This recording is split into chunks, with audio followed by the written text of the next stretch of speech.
Hello mga kaporo! For today's vlog, samahan niyo ulit ako sa aking mga ganap. For today's video ay pupunta nga ulit tayo ng bukid. At dahil nga kailangan na naman natin kumuha ng mga gulayin. Kasama ko nga po pala dito ang aking nanay na masipag. At dahil nga kailangan na naman ilabo ang kambing, ay ilabo yarn. Comment nga kayo kung ano sa Tagalog ang ilabo kasi sa amin is parang papakainin mo yung kambing. At thank you Lord, nandito na rin nga po pala kami ni nanay sa aming bukid. Kumuha na rin po pala ako dito ng pantanim na tanglad at pangtanim na saging para sa aming bakuran. Ngayon nga, ipapakita ko sa inyo ang aming coffee farm.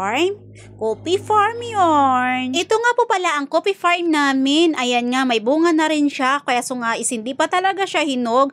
Pero ang tatay ko po talaga ay may stock po talaga para nga may pangkape siya. Sa isang puno talaga ay anong dami talagang bunga ng aming coffee. Ang tawag nga po pala dito ay Robusta Coffee. At ayan nga guys, talagang hindi pa namin napapalinisan at dahil nga sobrang busy pa kami. At eto nga, sumama na naman ako sa nanay kong masipag para manungkit nga ng puso.